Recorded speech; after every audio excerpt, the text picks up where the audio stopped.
Assalamualaikum warahmatullahi wabarakatuh. Alhamdulillahirabbil alamin, wassalatu wassalamu ala asyrofil anbiya'i wal mursalin wa ala alihi wa sahbihi ajma'in. Amma ba'du. Bismillahirrahmanirrahim. Allah Subhanahu wa ta'ala bahwasanya subuh hari kita masih diberi pelimpahan nikmat sehingga kita dapat hadir bersama di Masjidil Mukarramah yang kita cintai ini dalam rangka menunaikan fardu subuh berjamaah, dan insya Allah akan kita lanjutkan dengan kajian majelis ilmu yang alhamdulillah pada subuh hari ini akan diisi oleh Al-Mukarram Ustaz Profesor Dr. Haji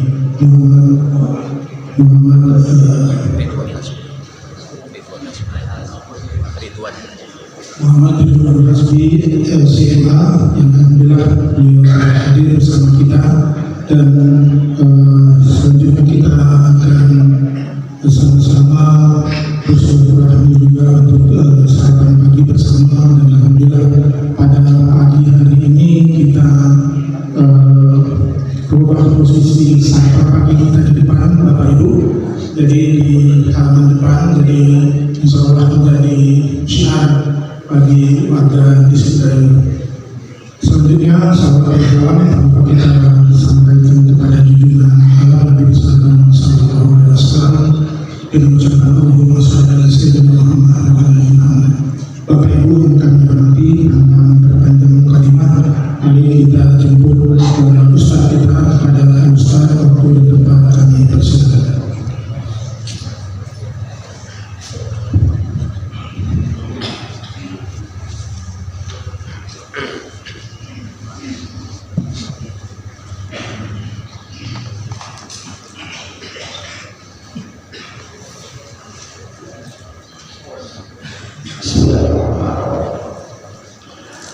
Assalamualaikum warahmatullahi wabarakatuh.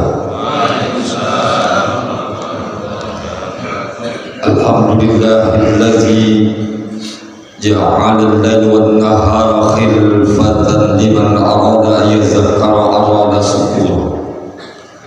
Asyhadu an la ilaha illallah wahdahu la syarika lah wa asyhadu anna Muhammadan abduhu wa rasuluh. Kalau Allah Subhanahu wa ta'ala fil Qur'anil Karim, bismillahirrahmanirrahim, wa qur rabbi adkhilni mudkhala sirkin wa akhrijni mukhraja sirkin waj'al li min ladunka sultanan nasira. Shadaqallahul azim. Bapak, Ibu, orang tua kami yang dimuliakan Allah, kaum muslimin dan muslimat sidang jamaah Masjid Al-Mukarramah yang dimuliakan Allah Subhanahu wa ta'ala. Alhamdulillah pada pagi yang mulia ini kita diberi Allah kekuatan dan kesehatan sehingga dapat melangkahkan kaki kita ke rumah Allah yang mulia ini melaksanakan sholat jamaah fardu subuh, dan kita lanjutkan dengan pengajian. Mari diiringi dengan i'tikaf di masjid yang mulia ini dengan niat nawaitul i'tikaf fi hadzal masjid lillah ta'ala. Sengaja aku i'tikaf di masjid ini karena Allah ta'ala, dan insyaallah nanti akan kita iringi sholat sunat subuh. Mudah-mudahan apa yang kita lakukan mendapat ridho dan inayah dari Allah. Amin ya rabbal alamin. Salawat salam kepada Nabi kita Muhammad sallallahu alaihi wasallam. Allahumma salli ala Sayyidina Muhammad wa ala ali Sayyidina Muhammad. Bapak yang kami muliakan, kajian secara umum membahas tentang fikih keluarga. Kalau fikih keluarga ini kita bicara, sebenarnya kita berbicara tentang sebuah pondasi yang sangat besar di dalam sebuah kehidupan, yaitu keluarga. Maka di dalam hukum atau di dalam bahasa sering disebut dengan fikih munakahat, fikih perkawinan. Bapak Ibu yang kami muliakan, fikih munakahat atau perkawinan secara umum itu kalau kita kembali pada Al-Quran, di saat Allah mengatakan wa min ayatihi an khalaqa lakum min anfusikum azwajan litaskunu ilaiha wa ja'ala bainakum mawaddatan wa rahmah. Kembali kita pada Al-Quran lagi, ayat yang dimulai dengan kalimat wa min ayatihi, di antara tanda-tanda kekuasaan Allah. Di dalam Al-Quran itu ayat yang dimulai dengan kalimat wa min ayatihi itu ada 11 ayat. Mayoritas terletak di surat Ar-Rum tersebut. Maka salah satunya ayat ini, di mana Allah mengatakan wa min ayatihi an khalaqa lakum min anfusikum. Allah ciptakan dari diri kalian pasangan kalian. Tapi ada yang mengatakan an khalaqa lakum min anfusikum, Allah ciptakan seseorang dari diri kalian. Maka kalau kita kembali pada penciptaan Nabi Adam, Allah pertama kali ciptakan Nabi Adam alaihissalam. Terjadi perbedaan. Memang dalam Al-Quran dikatakan ciptakan dalam surga. Tapi apakah surganya surga kita nanti masuk di dalamnya, atau surga itu dimaknai dengan arti secara umum jannah itu taman? Maka ada yang mengatakan surga itu bukan surga akan dimasuki oleh orang beriman, tapi surga ini bermakna taman, dan taman itu berada di permukaan bumi. Maka Muhammad Abduh dalam tafsirnya dia cenderung mengatakan itu bukan surga di akhirat, tapi surga di permukaan bumi berupa taman. Keluar kita dari ikhtilaf itu, Bapak Ibu yang kami muliakan, ada hal yang perlu kita lihat. Ketika Nabi Adam diciptakan, maka banyak sekali kisah-kisah Israiliyah yang menjelaskan. Ada yang mengatakan Nabi Adam itu kesepian. Nabi Adam itu tidak punya kawan. Nabi Adam itu hanya berjalan sana sini. Akhirnya ditawakan oleh makhluk yang diciptakan oleh Allah dari api, yaitu dari jin. Tapi Allah ciptakan Nabi Siti Hawa di samping Nabi Adam tersebut, itu pun ada yang mengatakan secara khusus dari tulang rusuk Nabi Adam. Sehingga tulang rusuk inilah yang dijadikan sebuah simbol bagaimana posisi seorang istri kepada seorang suami. Maka posisi ini akan berkaitan dengan fungsi. Maka kalau fungsi berarti tulang rusuk itu pendamping. Tapi kalau berubah tulang rusuk bukan menjadi pendamping tapi menjadi tulang punggung, itu kan berubah. Berarti tidak diciptakan dari tulang rusuk, tapi mungkin diciptakan dari tulang kaki. Jadi punggung keluarga. Namun dalam kisah penciptaan Nabi Siti Hawa ini, Bapak Ibu yang kami muliakan, maka disebut Hawa. Hawa itu haknya kecil, bukan hak besar. Kalau hak besar artinya hawa nafsu. Hak kecil itu artinya hitam kecoklat-coklatan. Jadi Nabi Adam itu sebenarnya, Nabi Adam dan Siti Hawa pada awalnya kulitnya sawo matang. Maka kalau ada orang mau kulit putih, salah itu. Karena kulit putih itu timbul karena manusia berkembang biak, mereka menyebar dari suatu daerah pada suatu daerah, maka kulit itu berubah dengan posisi tanahnya. Nah, tanah kita sawo matang mau jadi putih. Orang Afrika, Bapak Ibu yang kami muliakan, udah di sana posisi tanah udaranya mendukung hitam. Walaupun dia keluar gennya hitam, maka tetap hitam juga. Maka Hawa itu dikatakan hitam kecoklat-coklatan, hawa nafsu, disebut dengan sawo matang. Maka diciptakanlah Hawa. Tapi ada yang memahami Hawa itu, apa yang kami muliakan, adalah sesuatu yang dekat. sesuatu yang dekat. Kedekatan itu Nabi Adam ketika dicipta oleh Allah, Siti Hawa, dia tidak tahu. Maka disebut dalam sebuah kisah Israiliyat itu, Nabi Adam tidur, tahu-taunya ada orang di sampingnya. Ketika tahu dia orang sampingnya, baru dia diberitahu Allah, itu namanya Hawa, pendamping. Bapak Ibu yang kami muliakan. Maka ketika Allah mengatakan khalaqakum min anfusikum, kemudian dikatakan azwaja. Bapak Ibu yang kami muliakan, dinamakan azwaj, sesuatu yang mendampingi. Maka kalau kita mengatakan sesuatu yang mendampingi, maka perlu kita pahami apa peran suami kepada istri, apa peran istri pada suami. Saya pernah mencoba di antara mahasiswa saya sebuah penelitian kecil-kecilan satu kelas itu, bagaimana mereka memandang, karena mereka belum bersuami, belum beristri. Saya katakan kalian nanti akan bersuami, kalian akan beristri.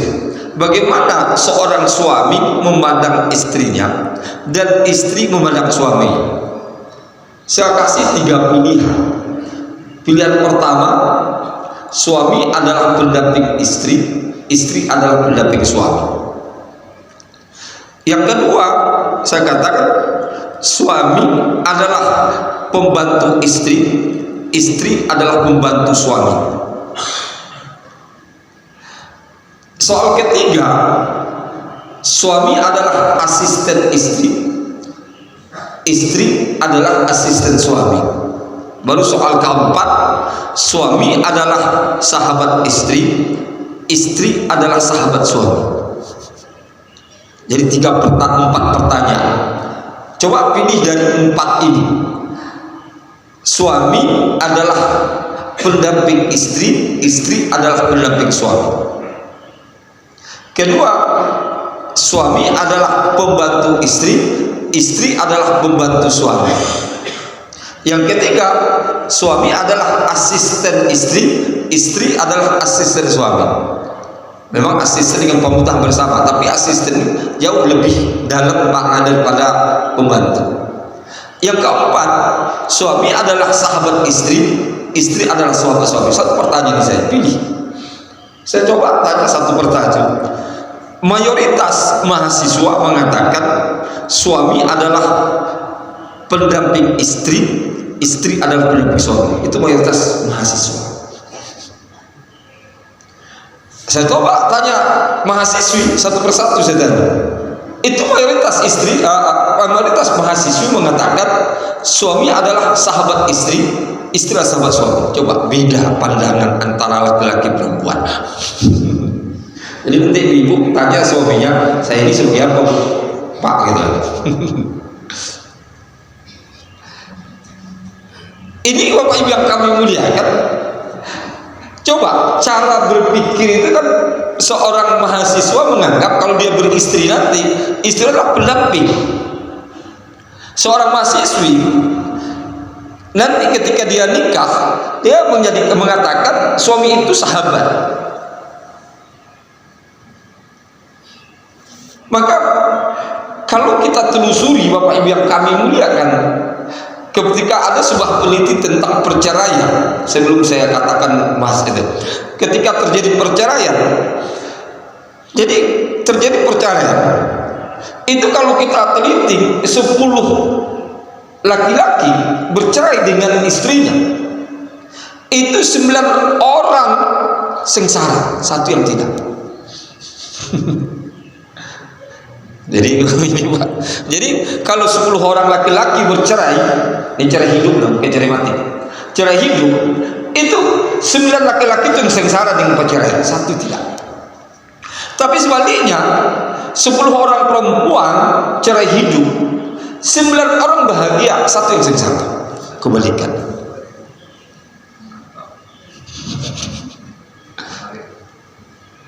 Karena saya coba ada kawan bercerai, wah sedih, badannya kembali gemuk kurus. Ini saya termasuk kelompok sengsara. Jadi ibu kalau ibu itu bercerai 9 orang bahagia satu. Walaupun bagaimana nanti hidupnya, siapa namping, enggak. Karena ibu-ibu itu mudah, nanti dia nyuci piring masa dia hilang gitu. Laki-laki nak mikir terus sama gitu. Satu yang bahagia.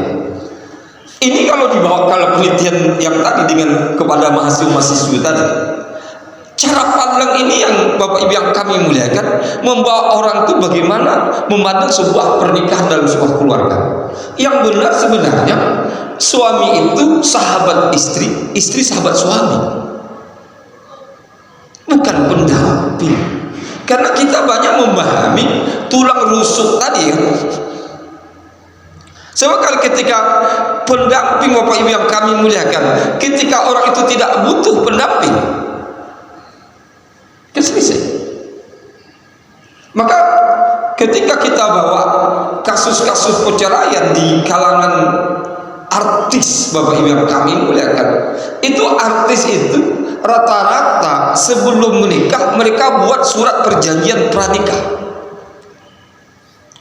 Artinya ada namanya perjanjian pranikah, itu dinotariskan. Dalam perjanjian pranikah mereka membuat aturan-aturan nanti mereka mau nikah. Masalah aturan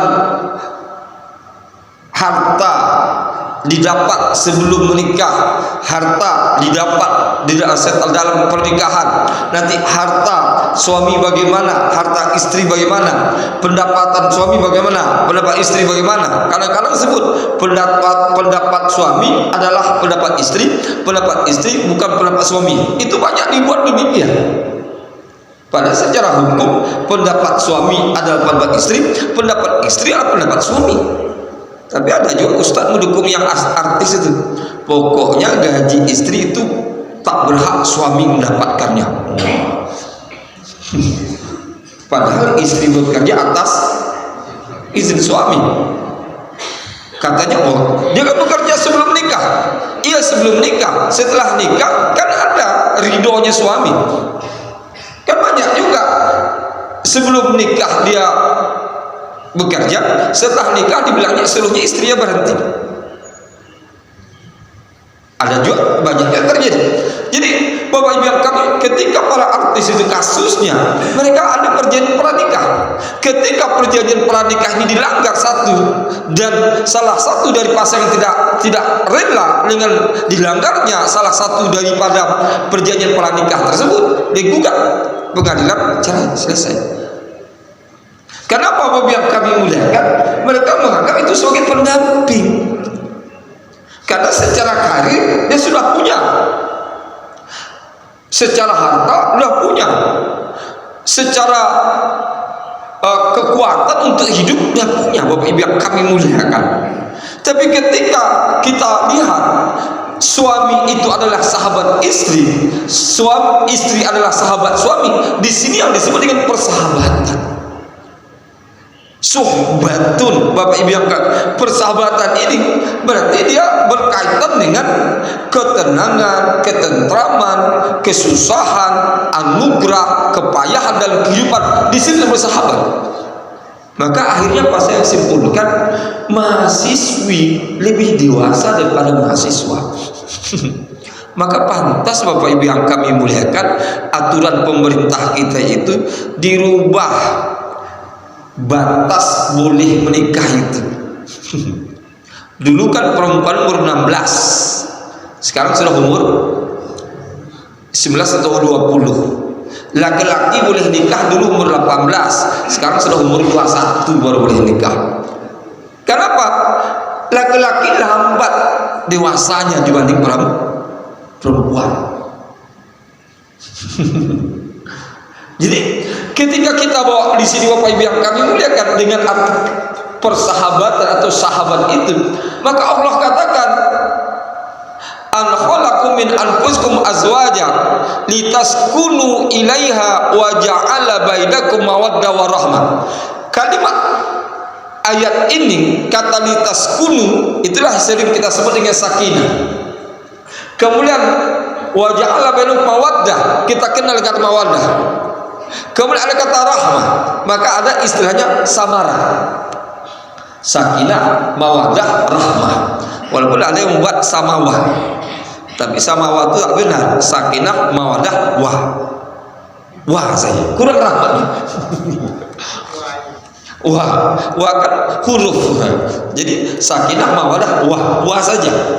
Walaupun warahmah yang benar itu samalah. Sakinah, mawaddah, rahmah.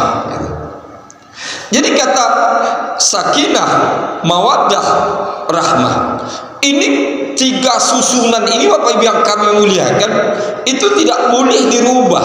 Dirubah apa? Kita buat dulu mawaddah dulu, sakinah kedua, rahmah, tak bisa.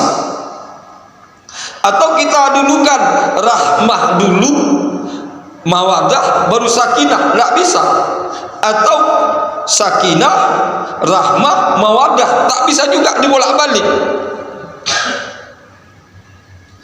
Sehingga susunan untuk dalam fikih keluarga Bapak Ibu yang kami, dia harus sakinah, mawaddah, rahmah.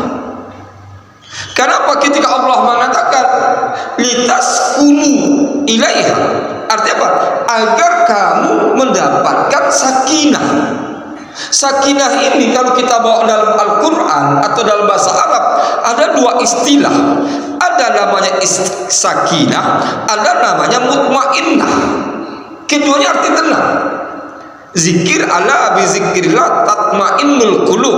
Bukankah dengan zikir pada Allah hati menjadi tenang? Tomakniyah. Solat selalu kita dengar tomakniyah. Rukuk dengan tomakniyah, sujud dengan tomakniyah. Tidak ada rukuk dengan sakinah, tidak ada itu. Tidak ada bilang sujud dengan sakinah, tidak ada. Tapi dengan tomakniyah. Jadi artinya apa yang kami, sakinah ini secara bahasa memang artinya tenang, bahasa Indonesia, tenang, tentram, harmonis. Tapi ketika kita pergi pada hakikatnya terjadi perbedaan. Sakinah itu dari sisi zohir, kalau tomakninah sisi batin. Maka dalam pernikahan sisi batin kita tidak bisa lihat gitu. Dan tidak bisa kita rasakan ini cocok nikah atau tidak, tapi sisi zohir, oh lah nyambung dia ngomong, kan sakinah tuh. Kalau ngomong nyambung, kalau jalan tidak cekcok, jalan lurus saja. Satu bisa memahami yang satu bisa memahami ini, satu bisa juga bekerja sama. Itu sudah sakinah secara zohir. Tidak perlu kita lihat hati anak saya bagaimana tak tenang dengan suaminya. Kadang terjadi itu yang kalau berbicara sisi level itu level. Sekarang artinya ada istilah bukan level lagi, frekuensi. Kalau dulu kan tidak selevel, ini tidak satu frekuensi. Rupanya Bapak Ibu yang frekuensi dan level itu frekuensi jauh lebih umum. Termasuk sikap, cara. Karena bisa saja seorang laki-laki itu ahli masjid, mau nikah dengan perempuan suka dugem, itu tak satu frekuensi itu. Laki-laki ini suka hidup sederhana, yang ceweknya suka berpoya-poya, itu tak satu frekuensi. Walaupun levelnya sama-sama anak orang kaya gitu kan, sama-sama S1, sama-sama bekerja, oke, tapi frekuensi tak sama, tak akan nyatu. Zaman sekarang anak-anak muda sering bilang tak pada satu frekuensi dengan saya, kan gitu biasa.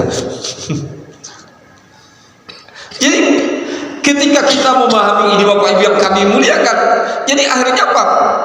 Kalau berbicara level frekuensi itu sebenarnya kita bukan melihat dia duduk dalam arti satu level atau satu frekuensi, tapi ada nak sakinah ketika mereka menjalankan sebuah rumah tangga.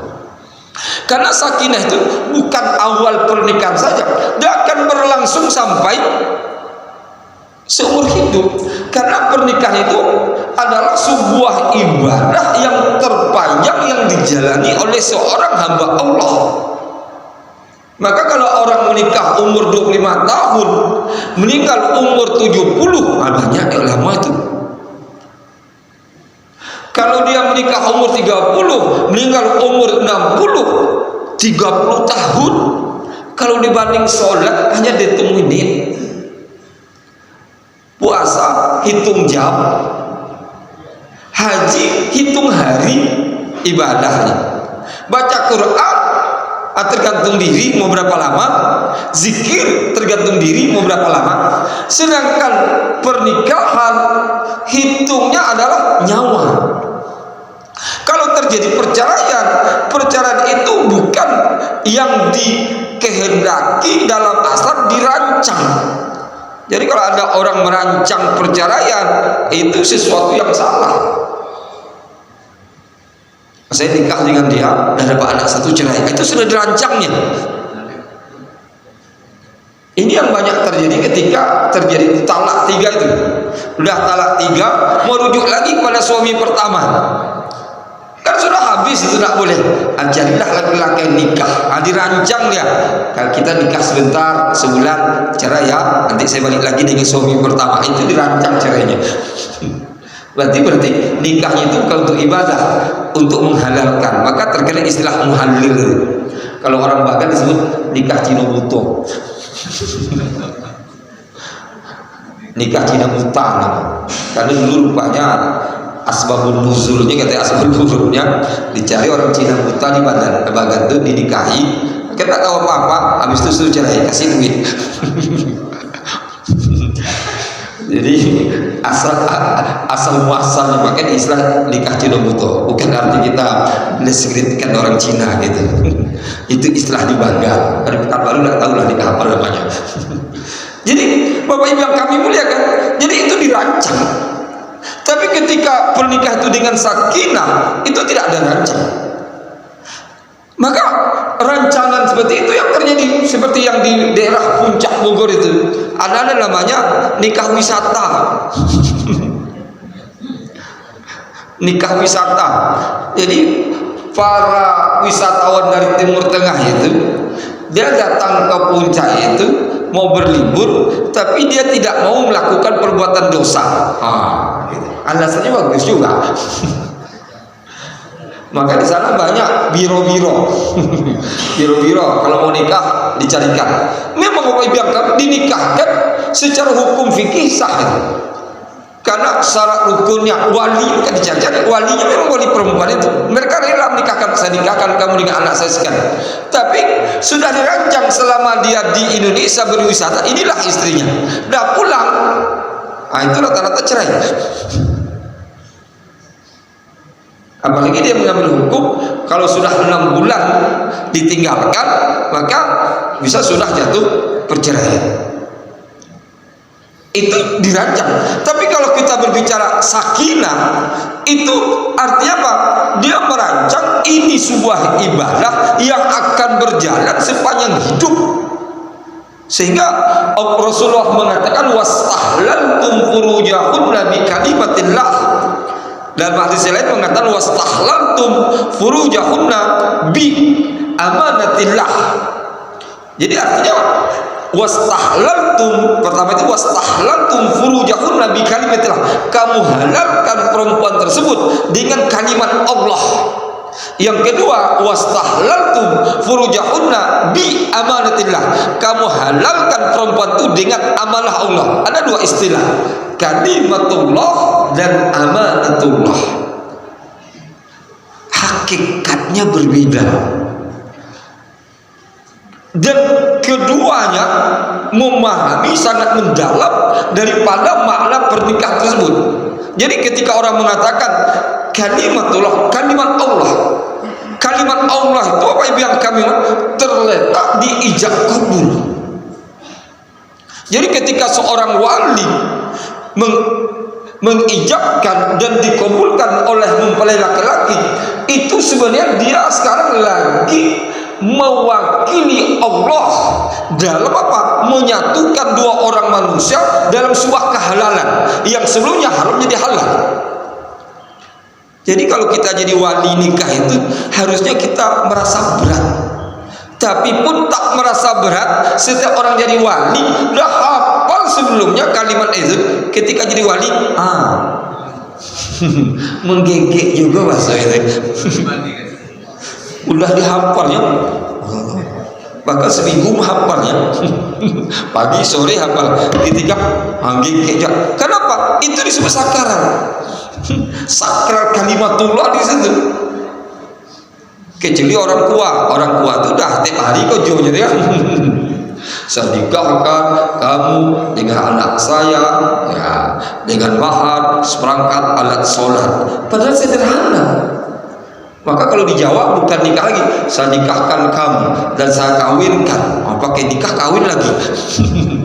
Kalau Riau ini sebenarnya agak sederhana, karena kita dalam bahasa Melayu itu nikah dan kawin itu sebenarnya dua sisi yang sama. Tapi kita cenderung menggunakan kata nikah dan kawin. Dan katanya nikah itu adalah untuk binatang, kawin itu untuk binatang, nikah itu untuk manusia katanya. Tapi sebenarnya sama-sama juga sih. Orang Malaysia kahwin lagi kata gue. Kalau kita kan kawin dengan kawin. Kalau di Jawa kedua sebut, saya nikahkan kamu dan saya kawinkan dengan anak saya, putri tersayang. Sebut namanya kan dengan mahar. Maharnya bukan satu. Ada sebut sapi 100 ekor, tanah ini, lupa itu. Jadi ini Bapak Ibu yang kami muliakan, ini yang disebut kalimatullah. Dia mengatakan ini itu, dia mendataris Allah untuk menghalalkan yang haram. Ketika dijawab oleh laki-laki, saya terima nikah, itu, maka halal jadi dikatakan saksi. Maka saksi itu apa yang kami muliakan, mewujudkan kehalalan. Maka hati-hati jadi saksi. Salah akad nikah dia sah juga. Nah, itu saksi tanggung jawab. Kadang-kadang kita saksikan, kasihan kita sajalah kan gitu kan. Padahal do tinggukan dia dulu aja kan. Biar betul. Apalagi kalau di kampung-kampung zaman dulu itu. Wah, itu berat itu. Sudah tak bisa dimandikan. Sudah bisa dimandikan, diulangi syahadatnya. Bahkan ditanya udah sunat tuh belum gitu. Karena katanya mungkin sunat diurus salah itu. Maklumlah sunat zaman dulu kan beda zaman sekarang. Sunat zaman dulu kan suruh dulu berendam di sungai itu, sejam udah bekecut, itu motongnya bukan pisau, bambu. Wah, itu diperiksa kan kadang-kadang tak bisa mengucapkan itu. Dulu, kalau sekarang nampaknya. Tapi saksi kita terlalu memudahkan juga itu. Kalau tak apa, kalau ragu sedikit, ulang aja, tidak apa-apa. Makin lama kan makin bagus. Masih gigi sedikit. Kenapa kita ini mendataris ini, menghalalkan yang haram. Tapi kalau yang laki-laki mengatakan saya terima nikah gitu. Itu pun berat, bukan sembarangan juga. Berapa banyak? Saya kadang suka nonton di YouTube itu yang akad nikah yang lucu-lucu. Saya nikah, oke, saya terima. Oke. Bahkan senang baca lucu. Dengan saya nikah, kamu dengan seperangkat alat tulis. Karena dia guru, enggak seperangkat alat tulis dia. Itu karena dia mungkin guru seperangkat alat tulis juga. Dengan seperangkat alat tulis. Jadi kalau kita bawa ketawa, tapi begitulah Bapak Ibu kalimatullah kata Rasulullah. Maka kalau kalimatullah ini kalimat Allah yang diucapkan, kenapa? Berkat halal haram. Baru bi amanatillah. Ini berat. Amanah Allah. Karena Bapak Ibu yang anak perempuan yang kita miliki sebelum dia nikah itu berada di kawasan amanah kita. Amanah kita, maka amanah ini kita serahkan pada seorang laki-laki. Maka kita serahkan pada seorang laki-laki, maka ketika kita serahkan pada seorang laki-laki, berarti kita melepaskan amanah itu kepada seorang laki-laki dan dia bertanggung jawab. Kalau dia masih bersama kita anak perempuan, kita mempertanggungjawabkan di hadapan Allah. Kalau anak kita salah, anak ini kita betul. Tapi kalau sudah kita serahkan kepada laki-laki, bapak dah selesai. Mau jungkir balik di situ, tunggang langgang, nggak ada tanggung jawab bapak lagi. Bapak hanya amar ma'ruf nahi munkar aja. Gini, nak, suami kamu tanggung jawab. Itu Pak. Jadi istri kita tanggung jawab, bapak istri kita tanggung jawab lagi, ayah istri kita tak tanggung jawab kepada istri kita. Maka ketika ayah istri kita dan kita tak tanggung jawab, selesai. Tapi di sini yang kadang terjadi, dah nikah anaknya ikut campur bapak ibu ikut rumah tangga itu. Sampai cewek nak bagus tuh dok. Oke, sampai nyuruh orang cerai. Berdosa itu. Nyuruh orang cerai itu. Kadang Pak menyuruh orang cerai itu berdosa. Padahal kita sudah selesai, kita hanya amar ma'ruf munkar, kita arahkan baik, ini selesai. Maka disebut diamar dengan amanah Allah. Jadi amanah Allah kita serahkan kepada laki-laki itu memegang amanah. Jadi bapak ibu yang kami, amanah itulah bagian daripada dirinya, dan amanah itu yang akan melengkap dirinya. Sehingga Rasulullah mengatakan ketika seorang itu sebelum menikah agamanya baru separuh, maka menikah separuh lagi, maka dia akan menyatu. Maka kalau dia menyatu, bapak ibu yang kami muliakan, maka sempurnalah nikah orang tersebut. Ini yang akan menjadi diskusi berat, Pak. Bagaimana dia sudah menikah, istrinya sudah meninggal, perlu nikah lagi ustadznya. Kalau mau sempurna agamanya nikah. Imam Ahmad bin Hanbal itu bapak ibu yang kami muliakan, dalam keadaan sakit-sakit, istri sudah meninggal dunia, minta dinikahkan kepada anaknya. Imam Ahmad bin Hanbal tuh sakit-sakit, dia di hari tuanya dah meninggal istrinya. Nah, carilah pasangan saya. Sampai anaknya bilang, "Pak, bapak dah tua, sakit-sakit, untuk apa lagi istri?" Kadang-kadang kan wajah itu. Orang untuk apa lagi istri? Dah tua, dah peot begitu kan. Nah, ada lagi gunanya lagi untuk apa istri? Kayak gitu. Apa jawab Muhammad bin Hanbal? Saya takut menghadap Allah dalam keadaan bujangan.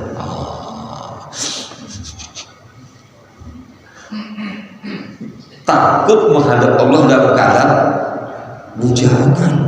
Jadi bapak ibu yang kami muliakan, jadi artinya bujangan ini artinya apa? Setiap laki-laki yang belum menikah atau setiap laki-laki tidak punya istri namanya bujangan, uzab dan basampe. Maka nanti di hadapan Allah akan ditanya, kenapa kamu bujangan? Ini bapak ibu yang kami muliakan. Tapi saya bukan menyuruh menikah lah ya. Tapi ini sebagai standar ini. Tapi kalau kita mengatakan itu adalah amanah, maka sebenarnya amanah itu akan menjadi kuat ketika kita meletakkan amanah pada posisinya, menjalankan amanah sesuai dengan apa yang diperintahkan Allah, kita akan mendapatkan nilai yang terbaik daripada pernikahan. Maka Rasulullah mengatakan, wastahlaltum furujahunna bi amanatillah. Kalian halalkan perempuan tersebut dengan amanah Allah. Jadi bapak ibu yang kami muliakan, ketika jalan amanah ini, disitulah letak sakinah itu, tenang. Ketenangan ini bapak ibu yang kami muliakan, dia akan berjalan sepanjang hidup, ibadah terpanjang. Kadang-kadang ada orang nanya, seorang anak nanya pada ibu, "Bu, kok ibu bisa bertahan dengan bapak seperti itu?" Karena bapaknya keras, kasar, ibunya bertahan. Kok bisa bertahan? Ini kan pola pikir. Si ibu tadi mengatakan saya bertahan bukan persoalan lain, dia bertahan dengan sebuah ibadah dan dia kadang tenang. Ada bapak ibu yang kami muliakan,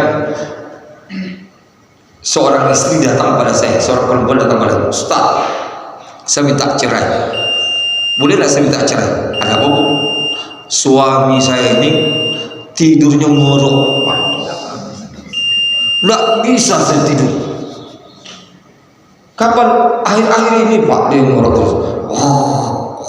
Saya tak bisa tidur. Akhirnya malam itu tak tidur, pagi mata saya merah, masak susah, kerja susah. Saya minta cerai, boleh nggak Ustaz? Saya bilang, "Bu, seandainya ibu tidur malam ini dan ibu tidak mendengarkan ngorok suami, tahu-tahunya besok suami itu tidak punya nyawa, bagaimana Bu?" Kan kalau tidak ngorok malam itu tidak, Ibu tidur tenang, tak dengan ngorok, bangun pagi tidak bernyawa lagi suami. Kenapa? Aduh, jangan cerita itu Ustaz katanya. Saya bilang nikmati bu. Ngorok itu anggap aja lagu-lagu keindahan malam. Insya Allah tidur nyenyak. Jadi kalau dinikmati ngorok itu kan, ngorok suami itu ngorok, nikmati saja. Itu kan indah tuh, seperti suara jangkrik yang kuat. Jangkrik, suara jangkrik tak pernah kita terganggu kan tidur kan. Enak, suara kodok kalau pas tadi malam hujan itu kan, habis kan kodok wok. Dia rasanya banyak itu karena banyak boncah itu. Tak pernah tinggal terganggu kan. Anggap aja seperti suara itu nikmati, nyenyak. Hanya kalau gitu tak jadi Ustaz. Jadi artinya Bapak Ibu yang kami muliakan, itu yang disebut dengan sakinah. Ketika kita sampai pada sakinah, itu tatanan yang indah dalam keluarga. Maka fikih itu sebenarnya kita tidak berbicara secara rukun sebenarnya. Karena kalau orang hanya berbicara sekedar secara rukun, membatalkan, kecil fikih itu. Tapi fikih itu coba kita pahami bahwa hidup itulah yang sebenarnya pemahaman salah satu sakinah. Oh iya, baru sampai sakinah, belum awal lagi. Waktu udah habis ini. Mungkin cukup ini, kita sambung aja 2 bulan akan datang. Bapak Ibu kami beri ada pertanyaan, saya persilakan. Silakan Pak.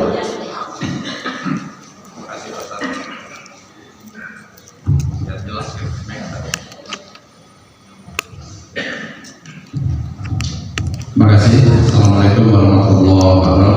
Waalaikumsalam. Bapak Ibu yang dirahmati Allah. Sebelumnya mohon maaf yang sebesar-besarnya mungkin kita tidak bisa berjabat tangan satu di antara yang lain. Saya hanya mau diskusi untuk sesuatu hal yang mungkin sudah lazim Ustaz, yaitu yang wajib wali itu kan perempuan Ustaz, benar kan? Ya. Cuma kadang-kadang saya juga bertanya dalam faktual pelaksanaan akad nikah itu sendiri, di mana mungkin semua bapak ibu kita yang ada ini juga mendengar, tapi menurut saya itu perlu didiskusikan juga tentang bahasa akad nikah atau redaksional akad nikah atau wajib yang dibicarakan pada saat disampaikan pada saat akad nikah itu. Contohnya begini Ustaz, yang wajib wali itu kan perempuan, tetapi fakta lapangannya kan dibalik. Menurut apa saya analisa saya, ketika seseorang orang tua menikahkan anaknya, kan bahasanya ini, wahai si anu, aku nikahkan engkau dengan anak kandungku. Berarti kan pemutarbalikan fungsi. Yang mestinya yang dinikahkan itu kan anak kita, perempuan. Mungkin bahasanya begini, wahai sebulan aku nikahkan anak kandung kemudian denganmu, dengan engkau. Itu mungkin menurut analisa saya. Jadi fungsi seorang wali melekat kepada anaknya, bukan fungsi wali mewalikan laki-laki. Kalau bahasanya wahai si fulan aku nikahkan engkau dengan anak kandungku, berarti kan kita mewalikan laki-laki. Tetapi kalau bahasanya wahai si fulan aku nikahkan anak kandungku dengan engkau, baru jawabnya aku terima nikah anak kandung bapak dengan itu mungkin lebih nyaman menurut saya. Itu pertama. Jadi dibalik itu fungsinya itu terbalik menurut analisa saya. Yang saya pikir itu yang kita bilang tadi, yang bertanggung jawab penuh kan dua saksi.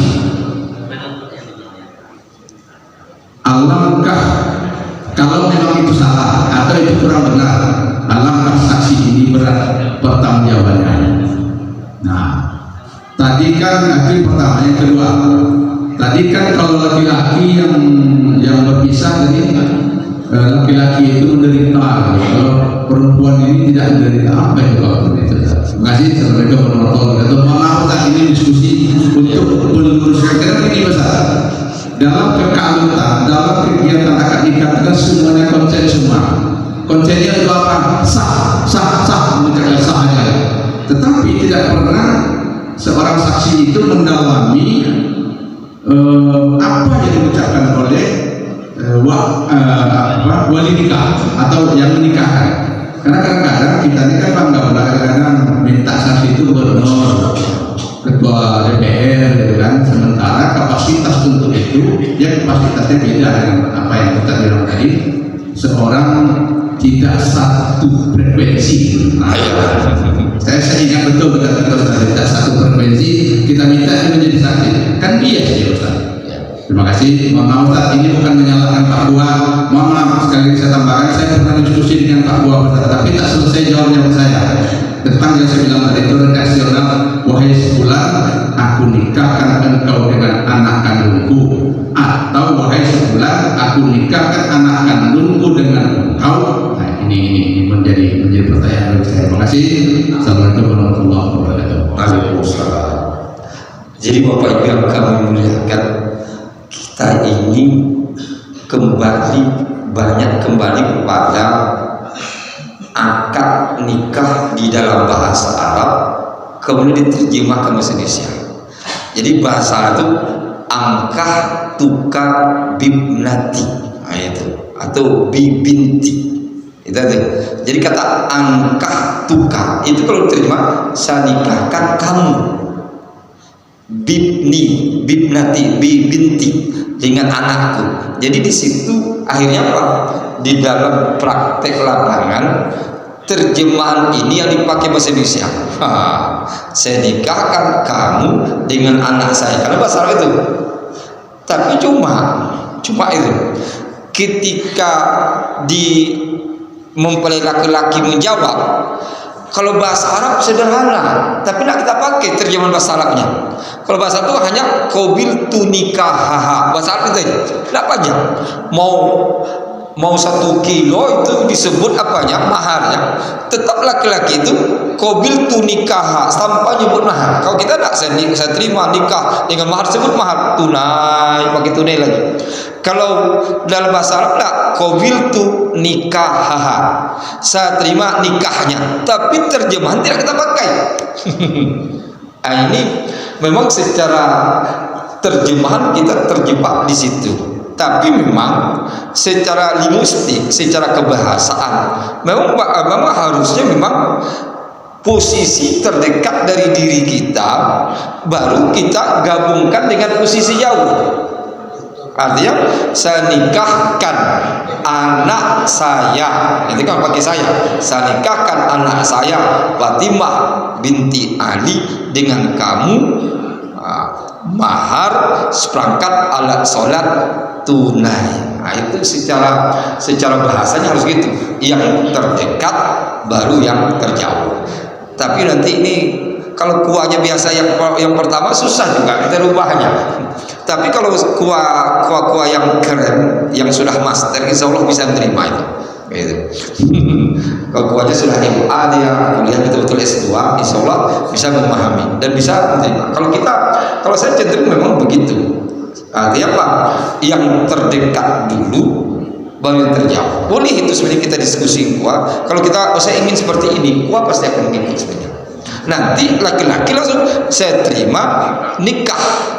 Itu kan anak bapak dengan saya, artinya dia menyatukan yang jauh kepada dirinya. Itu artinya baru nanti tunai. Itu secara bahasanya harus. Kemudian secara apa juga, kalau bahasa secara hakikat esensinya juga masuk itu. Artinya apa? Bagaimana seorang bapak menyerahkan tanggung jawabnya kepada laki-laki. Laki-laki menerima tanggung jawab yang jauh itu kepada dirinya. Nah, itu mungkin bisa saja. Mungkin antara bapak ibu nanti menikahkan anaknya, bilang aja saya begini kuah boleh, gini aja boleh. Dan saya tambahkan, karena yang menurut analisa saya pemutarbalikan fakta, yang wajib wali itu kan perempuan. Ya. Kenapa kita wali menjadi laki gitu loh? Itu yang garis besar bagi saya. Karena yang Pak Ustadz bilang tadi itu, saya diskusi dengan teman-teman yang Pak Ustadz bilang tadi antara tadi itu.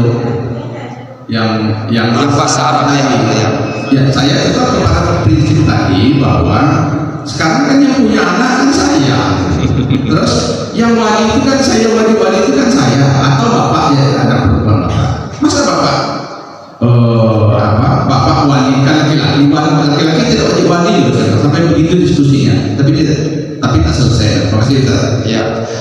bahagia tadi.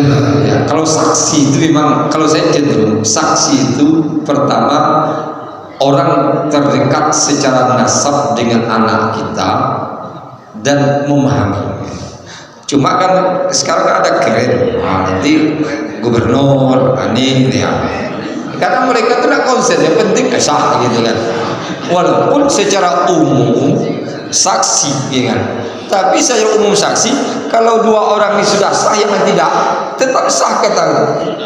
Bagus yang terdekat. Kenapa yang terdekat? Maka kalau di hukum adat itu sering mengatakan daripada mamanya. Mama, kan ada ninik mama. Ninik mama itu diambil daripada yang saksi dari perempuan dan saksi dari laki-laki. Kalau di adat itu dikedepankan. Kenapa? Karena mama itu adalah bagian. Sebenarnya Sumatera Barat juga cenderung dulu itu mama. Karena anak itu dalam pangkuan mama, maka dia akan menyatu, harus di depan. Tapi karena mau keren-keren susah juga gitu. Apalagi saksi sekian gitu. Apalagi nih saksi profesor dokter padahal dalam tulisan yang kertas itu tidak pakai profesor juga, ada nama asli. Nah, ini Bapak Ibu yang kami muliakan. Kemudian yang ketiga tentang kalau laki-laki itu menderita kalau itu kan hasil penelitian Bapak Ibu yang kami muliakan. Penelitian itu ketika terjadi perceraian, kasus-kasus perceraian di pengadilan agama itu, ternyata rata-rata dari 10 orang laki-laki 9 laki-laki itu sengsara. Sengsara apa?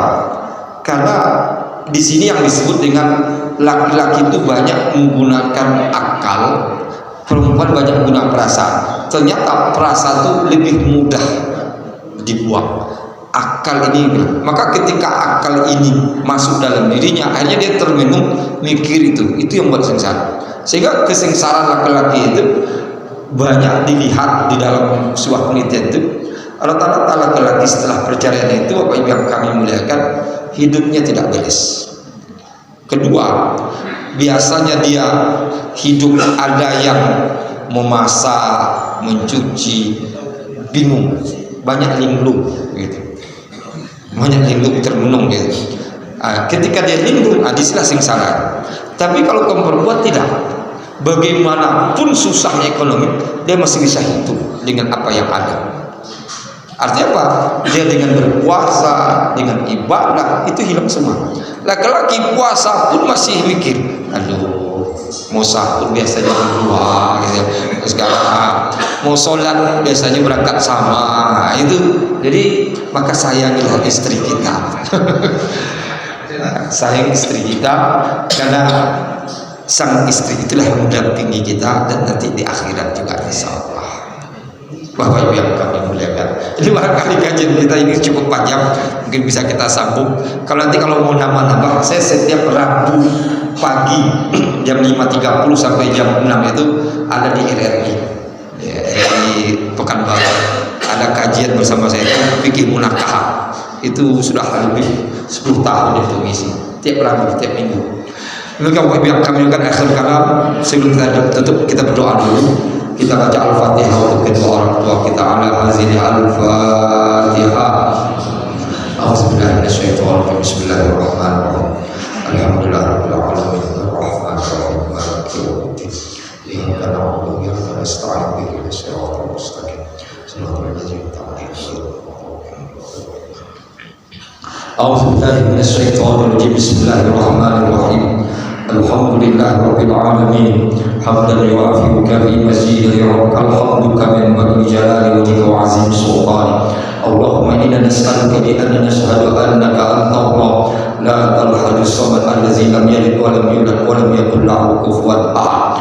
Allahumma ighfir lana ma qaddamna wa ma akharna wa ma asrarna ma a'lanna wa ma anta 'alamu bihi innaka antas samiul alim. Allahumma ighfir lana wa li abaina wa ummahatina wa li ajdadina wa jaddatina wa li ikhwana akhwatina wa li asatizatina asatizatina wa ولمن أحسن بنا ولمن نصرنا ولمن أوصانا بالدعاء ولكافة المسلمين والمسلمات والمؤمنات برحمتك يا أرحم الراحمين. اللهم سلمنا وسلم بنا واجعلنا سلم مسلمين.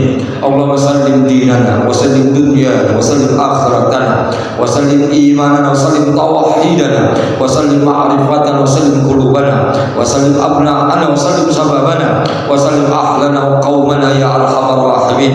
اللهم عافنا في بلدنا اللهم عافنا في سمعنا اللهم عافنا في بصرنا يا أرحم الراحمين. اللهم أنت الصافي اسم مرضانا صفا لا يغادر سقما يا أرحم الراحمين. ربنا تقبل منا إنك سميع الدعاء. ربنا آتنا في الدنيا حسنة وفي الآخرة حسنة وقنا عذاب النار.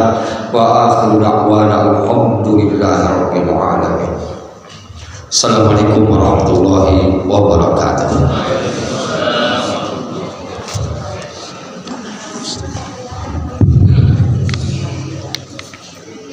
Alhamdulillah, terima kasih Ustaz.